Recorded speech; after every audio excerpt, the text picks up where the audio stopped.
자, 코로나로 인해서 많은 사람들이 또 공포에 있다든지 두려워한다든지 일 수도 있죠. 그런데 여러분 이겨내면 됩니다. 모든 바이러스나 이런 것들은 내가 청결함으로 또한 모임이나 이런 데를 또 자제하시고 모든 것을 우리가 두려워 공포에 떠는 걸로 끝나는 것이 아니라 우리가 이겨나가면 되는 것이에요. 그렇기 때문에 여러분들이 몸 관리를 잘 하시면 되겠습니다. 자, 오늘의 말씀은 로마서 7장 15절의 말씀입니다. 합독하겠습니다. 내가 행하는 것을 내가 알지 못하노니 곧 내가 원하는 것은 행하지 아니하고 도리어 미워하는 것을 행함이라. 아멘. 자, 율법, 우리가 율법과 은혜를 얘기하는데 율법은요 마치 나의 남편과 같습니다. 율법은 나의 남편과 같은데 과거에 우리가 우리를 주장하던 이 율법의 모든 요구들이 있잖아요. 율법에서 주장하는 것 우리한테 요구하잖아요. 너는 이렇게 해라 이렇게 해라. 자, 그럼 율법은 뭐예요? 십계명 아닙니까? 한음하지 말라, 도둑질하지 말라, 뭐 이렇게 다 얘기를 해요. 주일 안식일을 꼭 지켜라. 나 외에는 다른 신이 없다. 우상 숭배하지 말라. 하나님의 이름을 망령되이 쓰지 말라고. 내 이웃을 탐하지 말고 거짓 증거하지 말고 쫙 십계명까지 이어집니다. 자, 그러면은 이러한 것을 우리가 지키지 못해서 누가 지켰어요? 예수님께서 다 충족하셨어요. 아멘. 예수님께서 다 충족함으로 인하여 예수를 믿고 따르는 신자에게는 율법의 구속에서 해방되게 해주신 거예요. 그래서 우리가 해방되면서 진리 안에서 자유함을 누리며 이렇게 행복하게 살 수 있는 것입니다. 근데 조건이 붙었어요. 어디 안에서? 진리 안에서. 하나님의 말씀 안에서 자유함이 있고 행복함이 있고 모든 기쁨과 즐거움이 있는 것입니다. 예수님 안에서 아니면은 없어요. 그래서 진리 안에서라는 것을 우리가 중시 여겨야 될 것입니다. 율법의 역할이 있죠. 율법의 역할은 뭡니까? 나의 죄를 드러내요. 율법이 거울이 되어서 나를 모습을 보면 내 죄가 드러나게 돼 있습니다. 그래서 죄를 드러내는 역할을 하고 있고요. 또 율법의 지혜가 바로 이 지혜가 악해서가 아니라 무엇이 악하냐? 죄를 짓는 인간의 본성이 악한 것입니다. 죄를 짓는 인간의 본성이 악하다. 이걸 잊어서는 아니 됩니다. 자, 그런데 제가 이제 한 주간 또 이렇게 많은 지인과 이렇게 많은 교류를 할 거 아닙니까? 대화도 나눠보고. 근데 예수를 믿는다면서 교회를 한 수십 년을 나갔어요. 다 나가고 예수를 믿고 다녔는데 저한테 통보가 온 거예요. 6개월 전부터 마음을 먹었대요. 교회를 안 나가기로 했답니다. 안 나가기로 하고 지금 말하자면 예수님을 안 믿겠다. 이제 이렇게 얘기를 하는 거예요. 저는 근데 그 소리를 듣는 순간에 교회를 안 나가겠다 하길래 저는 잘 됐다 그랬어요. 속으로. 겉으로는 얘기 안 하죠. 그러면서 모든 물건에 그분의 그 집기에 관련된 십자가니 뭐니 이런 거를 다 치웠대요. 버렸대요.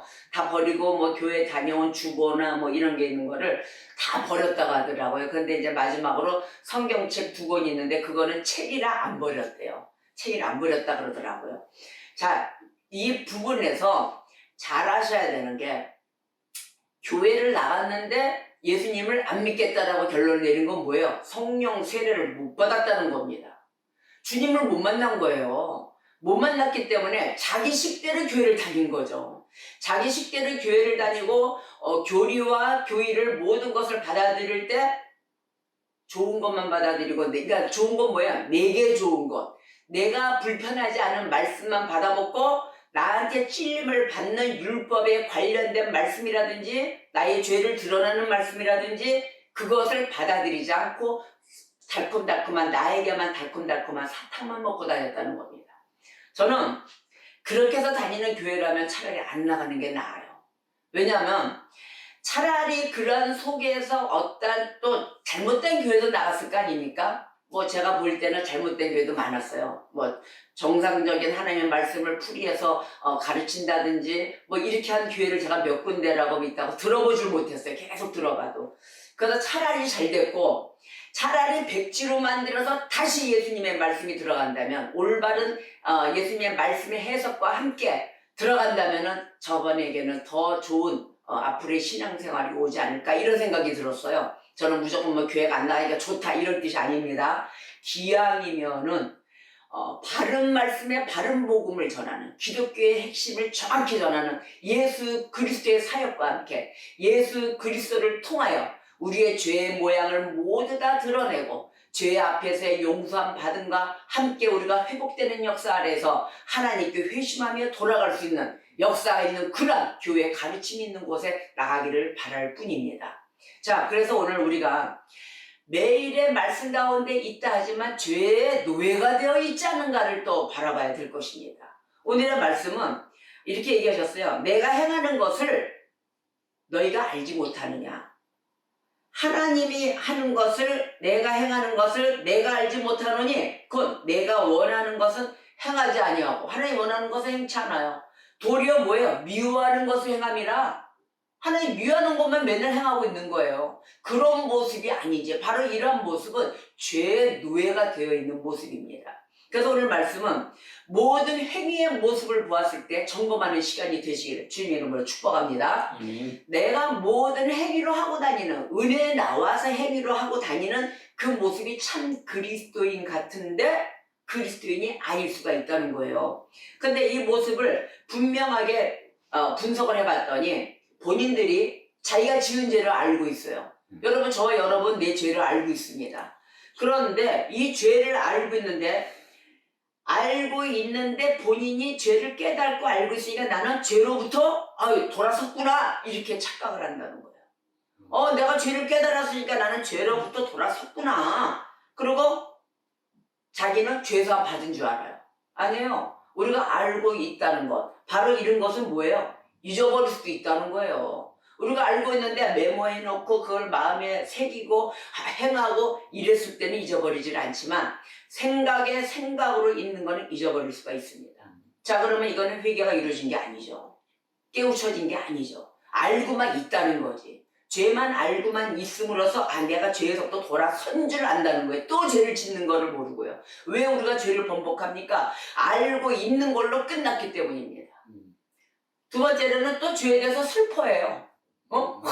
내가 죄를 이렇게 짓고 울어요. 자, 샘플로 성경에서 보면은 사울왕 있죠. 사울왕도 있고 에서 있죠.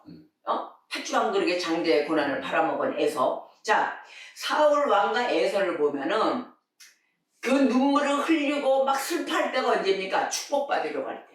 다시 깨우치고 난 다음에 아이고 나 축복받을래 하면서 눈물을 흘리면서 구하였습니다. 그런데 어떻게 됐어요? 버림받았잖아요. 아무리 축복을 받으려고 눈물을 흘리고 해도 버림받아 되었다. 자, 그러면 이들이 구한 것이 무엇이었습니까? 죄를 일으킨 그 원조 악에 대해서 원통하고 애통하고 했어요. 내 죄가 이랬고 악이 됐고 원통하고 했어요. 자, 이 죄에 대해서만, 죄를 일으킨 악에 대해서만 원통해하고 울분을 터뜨리고 하는 것은 뭐예요? 저주받은 자가 하는 일이에요. 이러한 곳에는 벌써 위로가 없고 이들은 영원히 울고 애통해야 합니다. 자, 왜 그런가 볼까요? 이거는 이러한 분통 터뜨리고 울고 해봐야 버스 지나갔다 그랬죠? 이미 지나가서 위로도 없는 지옥에서 울고 있는 거예요. 분통을 터뜨리고 죄와 악 때문에 내가 그놈의 악에 넘어져가지고 앙앙앙 울고 대봤자 소용이 없어요. 자, 그런데 성경 말씀에 보니까 애통하는 자 복이 있다 그랬어요. 천국이 저희 것이니라. 그 애통이 무엇인가 봐야 돼요. 애통하고 원통하고 울분을 짓고 하는 거는 죄와 악에 대해서만 우는 것이 아니다. 죄로 인해서 내가 하나님 얼굴에 먹칠을 하고 하나님을 욕되게 한 것에 대해서 애통하고 원통해야 되는 거예요. 바로 그게 애통하는 자가 천국이 저희 것이고 복을 받을 것이라 한 것이거든요. 누구에 대해서? 내가 하나님의 말씀을 어기고 하나님 아버지를 욕되게 만들었고 예수님의 죽으심에 의해서 그거를 바로 영화롭게 못한 죄, 내가 성화롭게 되지 못한 죄에 대해서 원통하고 애통해야 된다는 것입니다. 하나님의 영광을 욕되게 했죠? 그거에 대해서 애통해야 되는 거예요. 그래서 우리가 살아가는 그 삶 자체가 내가 죄를 지은 거는 다 알고 있지만 그 죄에서 맴매 해봤자 소용이 없다. 그 죄에 대해서 내가 이를 죄를 지음으로써 가문의 영광에 먹칠을 했구나. 아버지의 영광을 욕되게 했구나. 바로 하나님의 아버지를 욕되게 한 것에 대해서 애통해야 된다는 것입니다. 어떤 애통을 따르는 거 알겠죠? 예수 그리스도에게 상처를 또 입히시는 거예요. 여러분들이 그리스도인으로 인해서 살아가야 되는 그 모습이 참모습이 돼야 되는데 참모습이 되지를 않고 매일에 나만 돌아보면 내가 죄인이야. 죄인인 줄 알면은 하나님 백성답게 살아야 되는 거 아닙니까? 죄인이면서 그 죄의 모습은 계속하고 있어요. 그 모습은 참 그리스도인이 아닌 모습이라는 것입니다. 자, 그래서 하나님과 그룹으로 인해서 하나님과 사람에게 뭐예요? 죄를 고백해요. 하나님, 나 이렇게 잘못했어요. 고백해요. 그리고 또 사람한테 와가지고 내가 이러저러한 거 잘못했더라고. 알면 뭐합니까? 고쳐서 행하지를 않았는데 행하지 곧 자기가 잘못된 거와 함께 시인하면서 시인하여 뭐예요? 시인하여 구원에 이른다 그랬잖아요. 내 입술과 함께 의해서 모든 하나님이든 사람이든 고백을 했으면 내가 변화받고 올바른 죄에 대한 그러한 대가와 함께 내가 변화받고 바뀌어지고 거듭나야 된다는 삶을 살아야 된다는 것입니다. 자, 사울왕이 다윗에게 얼마나 솔직히 고백했습니까? 매번 다윗을 죽이려고 하다가 사울왕이 이렇게 자신의 죄를 고백했어요. 고백 안 한 게 아니에요, 사울왕이. 자, 너는 나보다 울었구나. 사무엘상에서 이렇게 얘기합니다. 야, 다윗아, 넌 나보다 울었다. 그리고 내가 범죄했다. 그리고 내가 너한테 어리석은 일을 했으니 대단히 잘못되었구나 라고 고백을 했어요. 고백하면 뭐합니까? 또 죽이러 다녔는데 고백만 그때 당시 했을 뿐이지 회개한 게 아니거든요. 가룟 유다는 어땠습니까? 가룟 유다의 고백을 보세요. 내가 무죄한 죄를 팔고 죄를 범하였도다 하고 마태복음에 이렇게 얘기했어요. 마태복음 27장 4절에 내가 무죄한 죄를 팔았구나. 야, 이 피를 팔고 죄를 범하였다. 예수 파는 것에 대해서 모든 죄를 범할 때 실지 고백을 했습니다. 그러나 하나님께서는 어떻게 했어요? 가룟 유다와 사울왕에 대해서 이 둘의 죄를 고백했지만 하나님은 그들을 부인했습니다. 바라보지 않았다는 거죠. 죄를 고백하고도 구원받는 사람이 있는 반면에 멸망당하는 사람도 있다는 것입니다. 죄를 고백만 해서 끝나면 안 된다는 거죠. 고백을 하지만 습관적일 거예요. 매일 습관적으로 나 이렇게 잘못했어요. 이 잘못과 함께 동시에 정말 내 안에서 이 너무도 죄에 대한 그 고백에 앞으로는 다시는 하나님 얼굴에 하나님 영광에 예수님 앞에 정말 욕되게 하지 않아야 되겠다. 상처를 더 이상 드리지 않아야 되겠다는 마음에서 우러나오는 것은 구원을 받습니다. 그렇지 않고 습관적으로 하는 죄는 내한테 양심도 없고 책임감도 느끼지 않는 그런 죄의 고백, 그런 것은 받지 않는다는 것이에요. 자, 대부분의 사람들이 일반적인 의미에서 죄를 고백하고 자신을 죄인이라고 말합니다. 저도 그렇습니다. 그런데 구체적인 죄를 못 보고 있는 것이 아닌가 보아야 될 것입니다. 작은 죄는 쉽게 얘기해요. 근데 정말 자기 안에 있는 큰 죄, 그거는 드러내질 않습니다. 알 수가 없죠. 절대 안 드러내요. 자, 다윗과 우리 성경에 보면은 아주 정말 주님 앞에 쓰임받은 자를 보세요. 다윗과 사도 바울이 있습니다. 이 둘은 정말 자기가 피 흘리고 아니면은 성도들에게 핍박을 하고 믿는 자들에게 핍박하고 박해했던 거를 낱낱이 고백했어요. 다윗도 자기가 가늠한 죄서부터 또 피 흘리고 전쟁했던 그 모든 무고한 자들을 죽인 거 이런 거에 대해서 아주 그냥 뭐라 그럴까요? 조그만 데서부터 큰 죄까지 일일이 빼먹지 않고 주님께 다 고백했습니다. 다 고백하고 진정한 회개를 이룬 자들이에요. 그리고 두 번 다시 그 죄를 지었습니까? 안 지었어요. 이게 회개하고 회심이 일어났던 거예요. 하나님 앞에 바르게 돌아갔던 그 모습이었습니다.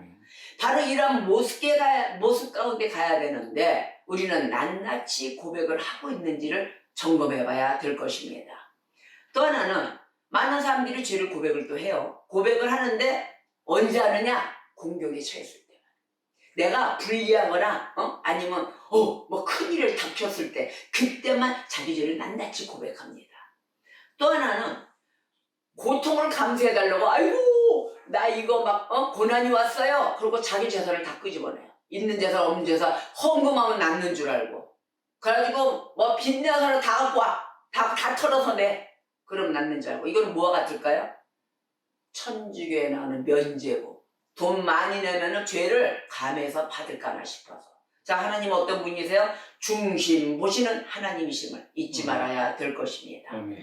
혹시 내가 돈 갖다 내고 뭐 다 한다고 죄도 안 받고 아이고 박수 받고 막 이렇습니까? 착각하지 마세요. 참 그리스도인이 되셔야 되는 길로 가야 될 것입니다. 그런데 또한 죄를 고백을 하는데 죄를 없앨 의도가 없어요. 고백을 하지만 그 습관을 바꿀 생각을 안 해요.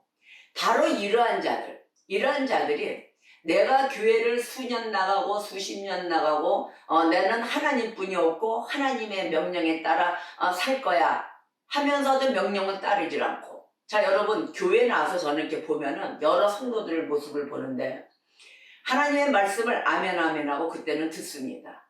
듣는데 어떻게 듣느냐? 귀로만 들어요. 아, 저 사람은 설교를 잘하는구나. 뭐 이렇게 얘기를 해요. 그리고 설교 잘하는 걸로 끝나요.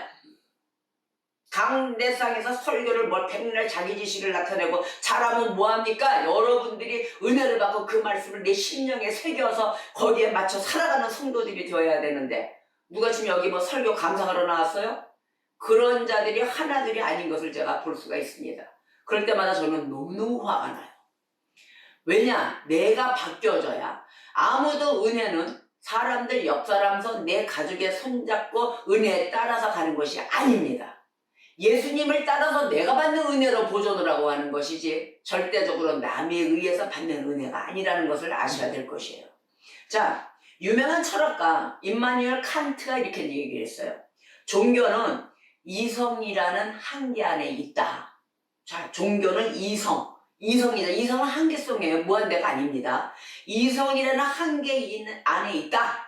그러나 나는 당신이 자신의 이성의 한계 안에 있다고 그에게 말하고 싶다. 너 왜 믿음을 왜 그런 식으로 네 이성 안에 갇혀서 이성 안에 갇혀서 믿음을 소유하고 신앙을 자꾸 소유하려고 하느냐? 뛰어넘으라는 소리죠. 그 이성을 뛰어넘어야 되는데 이성 안에 갇혀있다. 그러나 이성이 무조건 나쁘다는 것이 아니다라는 거예요. 무조건 나쁘다는 게 아니에요. 이성은 한계가 있다라는 말입니다. 어떻게 해요? 한계가 있다. 근데 하나님의 은혜와 모든 사랑은 어떻게 돼요? 한계가 없다. 무한대예요. 자, 우리의 믿음과 신앙은 어디에 있다? 결국 고로 이성 너머에 있다는 거예요. 이성 안에서 내가 판단하는 생각 안에서 머무르려고 하지 마십시오. 이성 너머까지 넘어가야 돼요. 저 무한대 그 넓고 깊고 또한 깊고 넓고 뭐죠? 높은. 그 높은 주님의 은혜, 하나님의 역사 안에 우리가 더 많은 것을 보아야 된다는 거예요. 근데 꼭 내 방법대로 머물러 있으려고 합니다. 그냥 여기서 내가 그냥 야, 저 잘하니까 뭐 그냥 그런 대로 쓸만하네. 그리고 본인은 안 지켜요. 본인은 절대 안 지켜요. 그리고 본인이 자기 생각으로만 얘기를 해요. 내가 하려는 얘기를 저 목사님이 얘기를 하고 있네. 이렇게 얘기를 해요. 내가 하려는 얘기를 목사님이 얘기했다면 받아들여야죠. 같은 얘기를 하면은 성령이 역사하시는 건데 성령님의 일반 역사와 또 은혜 주시는 특별 은총으로 모든 것을 주시는 거를 허허허 자기가 선생으로 앉은 자리에 가고자 하는 것입니다. 이러한 인간의 생각과 모든 것을 넘어서는 자들만이 신앙의 충만함으로 이끌어 갈 것입니다. 그래서 설교자의 화술 때문에 속아 넘어가요. 설교자 화술로 인해서 기쁨이에요. 이 기쁨이 뭐예요? 이 기쁨은 전달되는 말씀으로 인해서 내가 기쁨을 가져야 되는데 그 말씀에 의해서 설교자하고 화술 입혀진 그 옷에 의해서 장식에 의해서 좋아해요. 그냥 아유 저 장식은 이쁘다 야 좋네 이러고 앉아있는 거예요. 자, 말씀을 듣는 것을 즐거워하지만 또한 말씀대로 살아가지 않는 모습 이것도 있다는 것입니다. 전혀 기뻐하지도 않고 행하지도 않고 그러니까 결국은 나는 교회를 안 나갈 거야. 수십 년을 다녀서도 이러한 게 나오는 거예요. 말씀을 기뻐해야 되는데 맨 설교자 화술적인 부분만 보고 다녔다는 것입니다. 겉테두리만 보고 다닌 거죠. 말씀의 깊이를 듣지도 않고 그 말씀으로 인하여 내가 변화받고 살아야 되는 모습으로 가야 되는데 그것도 근처도 안 갔다는 거예요. 하나님 뭐라는 줄 아세요? 그러니까 내 말을 듣기는 기뻐하나 행하지 아니하는구나 이랬어요. 말씀은 듣고 와 좋습니다. 기뻐하고 우리 오늘 자 모여서 우리 구역 모임에서 우리 소고기 굽고 파티합시다. 이런 거는 잘하면서 행하지를 않는다는 거예요. 자, 참된 그리스도인이라는 것은 참된 그리스도인만이 바로 그 은혜 자체만 사모합니다. 은혜뿐이 없어요. 오직 은혜로 인해서 모든 줄기가 내려옵니다. 자, 은혜를 구하는데 아주 그냥 거기에 알맞은 노력 없이 은혜를 사모할 수도 있어요. 노력 없이 은혜를 사모할 수도 있어요. 그런데 행하는 것, 사모내지만 어떻게 돼요? 행하는 것은 못해요. 그때만 알맞게 했기 때문에 전체적인 부분을 주님이 원했을 때 그 행하는 부분을 못한다는 거죠. 이게 못하는 것인지 안 하는 것인지는 제가 알 수는 없겠습니다. 여러분, 안 한다, 못한다, 안 한다와 못한다는 참으로 큰 차이가 있습니다. 못하는 건 어쩔 수가 없죠. 근데 안 하고 있는 거예요. 받아들이질 않았기 때문에. 하나님의 말씀을 겉으로만 쩝쩝대고 맛만 찍어보고 다닌다는 거예요. 참으로 안타까운 일이죠. 자, 그런데 참신자는 참 그리스도인, 참 성도는 사모하는 것과 행하는 것, 노력하는 것 다 함께합니다. 바로 이런 것이 함께하는 자로 이루어져야 될 것입니다. 시편 27편 4절에 이랬어요. 내가 여호와께 바라는 한 그것을 구하리니 곧 내가 내 평생에 여호와의 집에 살면서 여호와의 아름다움을 바라보며 그의 성전에서 사모하는 그것이라. 아멘. 영원한 여호와의 집, 여호와의 성전 안에 하나님의 품 안에서 그 안에서 같이 하나님의 눈과 함께 바라보는 눈이 있어야 된다는 거예요. 그게 바로 영안입니다. 여러분, 그 영안이 열리면서 하나님과 같은 생각을 하고 하나님과 같이 바라는 그 말씀 안에 귀를 기울여 귀를 통해서 들음으로 인하여 믿음으로 인해서 행함이 나온다는 것이에요. 바로 그런 것이 생활에 이게 순활력, 윤활력 이게 계속 돌아가는 삶이 되어야 되는 것이에요. 지금쯤 되면 그래야 되지 않겠습니까? 저는 계속해서 매일에서 오늘도 감사합니다. 오늘도 감사하며 오늘도 주님의 뜻을 말씀과 함께 더 깊이 볼 수 있고 더 깊이 깨달을 수 있고 하나님의 그 넓으신 뜻을 내가 또 조금 더 보겠구나 매일의 노력을 아끼지 않아야 될 것입니다. 맞습니까? 말이 흥분하다 보니까 아끼지 않아야 된다는 거 맞네요. 맞네요. 자, 어리석은 죄는 어리석은 죄인들 있잖아요. 어리석은 죄인들. 그 죄인들은 때를 다 놓치고 난 다음에 행해요. 버스 떠나고 난 다음에 아무리 소 잃고 외양간 고친다. 똑같은 거예요. 버스 따지라고 난 다음에 버스 어디 갔냐 그 타이어 빵꾸 났던데 그거 좀 고쳐야 되는데 이미 다 떠났어요. 굴러간 거예요. 지금 세 바퀴만 돌아가도 빵꾸는 나도. 자, 때를 다 놓치고 행해요. 반면에 지혜로운 자는 어떻게 해요? 지혜로운 자는 대비를 합니다. 언제 어느 때가 올지 모를까 미리 대비하고 활용할 수 있는 지혜까지 준비하고 있다는 것입니다. 하나님 그걸 다 주셨기 때문에 준비할 수밖에 없어요. 그 무엇이든지 오더라도 담대하게 뛰어나갈 수 있는 하나님께 영광을 올려드릴 수 있는 그 군사가 되어서 준비하고 있다는 것입니다. 그래서 전신갑주가 있는 거예요. 괜히 전신갑주 있습니까? 전신갑주를 두르고 무엇이 됐든 복음의 신을 신고 달려가는 군사가 되는 것입니다. 은혜 때 은혜를 찾아야 되는 거예요. 할렐루야. 은혜를 찾고 그 다음에 구할 만한 때 구하는 지혜로운 백성이 되시기를 주님의 이름으로 축복합니다. 그러니까 그래서 우리가 보면은 자유의지를 얘기할 때가 많아요. 자, 자유의지. 그 내 마음이야. 뭐 이런 얘기도 하잖아요. 이거 죽고 살고 하는 것도 내 마음이야. 이거 지옥 가면 그만이지. 저 하늘에 계시는 저분이 날 알아? 나도 모르는데? 뭐 이렇고 믿지 않는 자들 그렇게들 얘기합니다. 다 그러고 왔다가 또 은혜 받고 지금은 하나님 앞에 감사합니다를 부르짖는 변화받은 성도도 있습니다. 자, 근데 자유의지를 볼까요? 근데 자기 마음으로 왔을까요? 이게 하나님 앞에 와서 은혜 받은 게 나중에서 깨닫고 보니까 하나님이 이끌었다는 걸 아는 거예요. 그래서 감사가 이루어지는 거예요. 내 발로 온 것 같지만 내가 선택해서 하나님을 택한 것 같지만 아니라는 것을 깨우치는 성도가 된 것입니다. 하나님의 택하심을 입어서 선택받은 자로서 임하는 은혜를 받고 자라는 것입니다. 자, 근데 자유의지를 우리가 잘 알아야 됩니다. 자유의지는 성경에서 이렇게 얘기를 합니다. 인간이 죄의 노예가 되었다고 반복해서 증거해요, 성경에서. 그죠? 인간은 죄의 노예가 되었다. 잊지 마세요. 인간은 죄의 노예가 되었다고 성경에서 얘기합니다. 자, 이것이 의미하는 것은 무엇이냐면은 인간의 본성이 하나님의 의로부터 멀어졌어요. 하나님의 뜻서부터 멀어짐으로 말미암아 인간이 불경건해졌죠. 또 왜곡됐죠. 악해졌죠. 순결하지 않아졌잖아요. 바로 이런 것에서 아무것도 생각하지 않고 오히려 이 나쁜 것, 오히려 이런 것만 추구하고 사는 것이 인간의 본성이 되었다는 것입니다. 좋은 거 생각 하나 안 하죠. 근데 인간은 전적으로 죄에 빠지기 쉬운 의지로부터 죄를 짓게 돼 있어요. 죄에 빠지기 쉬운 의지뿐이 없어요. 그러니까 죄를 짓고 있는 거예요. 그래서 인간이 자기 감정이 부패되어 있습니다. 자기 감정의 부패로 인해서 전적으로 하나님의 의를 따르지 않아요. 대적해요. 혐오하고 아이고 그건 아니야. 아이고 아니야 내 생각에 오라. 자, 모든 종류의 사악함을 갖고 있죠. 이렇게 보니까 뭔가 종류의 그 사악함의 종류는 다 그 이글거리는 불덩어리와 같이 덩어리를 하나를 다 가슴에 박아놓고 내포되어 있는 것이 바로 인간의 모습이에요. 맨날 불만투성이에요. 아유, 하나님이라면 다 해줘야지. 뭐야. 자기는 하나도 따르지 않고 뭐야. 이거 뭐래니? 이런 것만 따지고 다닌다는 겁니다. 자, 사람들이 자유의지라고 부르는 이것은 선과 악을 선택하는, 선과 악 있죠? 선과 악을 선택하는 그 자유로운 능력이 인간에게 주어져 있다는 것이라고 얘기하는데 이것은 올바른 말이 아닙니다.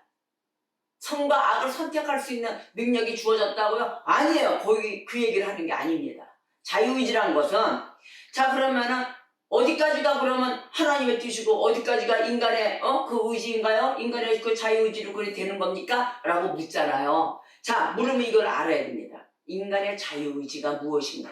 또 하나님의 뜻이 어디까지인가? 이걸 알으셔야 돼요. 자, 자유의지란 단어에 대해서 정확한 개념이 필요하겠습니다. 지금부터 그 설명을 드릴게요. 타락 이전에 에덴 동산에서 살았던 아담과 하와 있습니다. 자, 아담과 하와에게 그때 타락 이전에는 아담과 하와에게는 자유의지가 있었습니다. 분명하게 있었습니다. 자, 그런데 하나님께서 자신의 형상을 따라서 그 자율성을 갖고 살도록 창조하셨어요. 자율성을 갖고 너희들이 인간 자유의지도 줬으니까 자율성을 갖고 살도록 창조를 해 주셨습니다.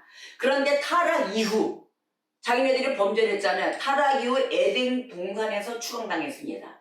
이 추방당한 인간에게 바로 아담에게 주어졌던 그 자유의지, 동일한 그 자유의지가 없어졌습니다. 자유의지는 없게 된 거죠. 자, 죽음을 향해서 가도록 쫓겨난 거 아니에요. 쫓겨난 그 상태에서 살고 있는데 무슨 자유의지가 어디 있습니까? 무슨 자유의지를 할 수 있겠냐고요. 이미 심판을 받아가지고 죽음의 길로 가는데 무슨 자유의지가 있어요. 타락 전에나 자유의지가 있었죠. 자, 근데 루터가 이때 이 상태를 얘기하는데 루터는 이렇게 얘기해요. 노예의지밖에 없다. 인간에게는 노예의지밖에 없다. 거기에 대해서 존 칼빈이 이렇게 얘기를 합니다. 인간의 의지는 전적 부패성이다. 그 상태에 놓여 있는 것이다. 그러니까 뭐예요? 노예의 의지와 전적 부패성뿐이 없습니다. 인간에게는. 그런데 자 부패한 인간들, 자 이제 부패 인간들이 나왔어요. 우리들이 다 부패해서 예수 그리스도를 전적으로 만나지 못하면 다 부패한 인간들입니다. 자 부패한 인간들에게는 하나님의 은혜로 인해서 살아가는 날 동안에 하나님이 허용하신 재량권이 있어요. 하나님이 허락하신 그 임의적인 결정권이 우리에게 있었습니다. 우리에게 있고요. 있는데 우리가 판단하고 정하고 할 수 있는 그 의지, 무슨 옷을 입을까? 우리 무엇을 할까? 뭐 이런 거 있잖아요. 일 뭐 할까? 하고 다 정할 때 그리고 어떤 일을 하든지 쉬든지 간에 각자 사람의 판단과 이 결정을 하나님께서는 허용해 주셨습니다. 응? 이게 바로 여기까지의 그 자유의지예요. 하나님께서는 허용해 주시고 또 하나님께서 존중해 주셨어요. 그래 너 무슨 옷 입을래? 뭐 먹고 어떻게 쉬고 무슨 일을 할 거야? 이런 결정을 주시고 허용해 주셨어요. 그리고 존중해 주십니다. 근데 단 그 결정에 대해서 책임을 물으십니다. 여러분이 나 살인할 거야. 뭐 이런 거 뭐 존중해 줄까요, 하나님이? 그거 아니란 말이에요. 그래서 책임을 물으셨는데 의로우신 하나님의 정확한 판단과 판결이 그때 따라줍니다. 이해하시겠죠? 자, 생육하고 번성하고 땅을 기경하라 그랬어요. 그렇죠? 문화를 창조하는 노력을 기울이고 의지와 꿈을 가지고 결정하도록 우리가 말씀에 따라 허용을 받았다는 것입니다. 물론 인간은 그 하나님의 크신 뜻과 섭리적인 통치하에 있어요. 우리 모든 하나님의 섭리의 작정과 통치하에 있는 인간들입니다. 그러나 오늘 내가 어디에서 무엇을 해야 하는지, 그 다음에 자신의 그러한 것이 책임이라는 것을 알아야 돼요. 내가 어디서 뭘 해야 되지? 바로 그게 자신의 책임인 동시에 어떻게 돼요? 자신의 특권입니다. 자신의 특권이면 임의대로 할 수 있도록 하나님께 허용을 받았어요. 아시겠습니까? 그러나 거기에 대해서 하나님께서는 세밀하시게 보고 계십니다. 하나님께서 너가 어떻게 움직이는지를 다 보고 있다는 거예요. 그래서 뭐예요? 하나님의 안목에서는 벗어날 수가 없다는 것입니다. 내가 무엇을 하되 하나님의 안목 안에서 벗어날 수가 없으며 그 모든 행동이 결국에는 뭐예요? 하나님의 뜻을 이루는데 도구로 사용된다는 것이에요. 그러니 우리에게 자유의지가 있습니까? 없어요. 옳지 않다는 얘기예요. 우리에게는 오직 쓰임받는 기쁨의 도구가 되는 기쁨이 없다는 것입니다. 그래서 우리 인간들이 내일을 모르고 살아가잖아요. 내일을 모르고 살아가는데 또한 언제 죽을지도 몰라요. 언제 죽일지를 모르는 채 생존하고 있는데 무슨 자유의지가 있다는 것입니까? 다 하나님의 손 안에 딸려 있어요. 하나님의 뜻에 딸려 있다는 것을 우리가 잊어서는 아니 될 것입니다. 하나님 앞에서 주어진 기간에만 제한적으로 살 수 있습니다. 하나님이 주어주신 기간, 알겠습니까? 그 다음에 그렇게 해서 살 수가 있는 반면에 또 허용을 받고 살아가는 우리는 하나님께 의존하는 존재일 뿐입니다. 이것을 분명히 아셔야 돼요. 봐요. 기계로 안 만들어 주신 것만도 감사해요. 우리는요. 얼마나 감사합니까? 하나님 마음대로 할 수가 있는데, 그런데도 하나님이 기다리시고 인격 자체 존중해 주시고 모든 것을 깨우치고 말씀까지 주셔서 율법까지 주셔가지고 제발 나의 뜻을 올바로 알아달라 기다리시는 하나님. 멍청한 인간들, 어리석은 인간들을 다 알고 계시기 때문에 이미 에덴 동산에서 그러한 죄를 짓고 쫓겨난 인간들이면서 그 다음에 예수 그리스도 한 분을 믿고 따라오는 자들이 될 때까지 기다리시는 하나님이십니다. 자, 예수 그리스도 안에 있는 것이 우리의 모든 성도들의 의무입니다. 할렐루야. 그래서 광야 같은 시대를 아직까지 우리가 살아가고 있는 거예요. 이 광야 같은 시대는 뭡니까? 영적인 광야를 얘기하는 거예요. 어떤 환경에도 지금 코로나가 바이러스가 해마다 옵니다. 사스, 메르스, 또 이번에는 신종, 폐렴, 여러 가지 종류로 나타납니다. 그 정도로 이 천지창조의 모든 균만 퍼지고 있다는 거예요. 다 망가뜨리는 게 누굽니까? 우리 인간들이에요. 그러나 하나님의 은혜가 하나님의 말씀과 함께 우리가 다 충만한 자들이었다면 이러한 파괴가 일어날까요? 절대 파괴는 일어나지 않고 하나님의 은혜의 올바른 뜻을 알고 살아가는 백성이라면 다시 새 창조의 역사가 일어날 것입니다. 여러분, 내가 먼저 받는 은혜 받는 자가 되어야 될 것입니다.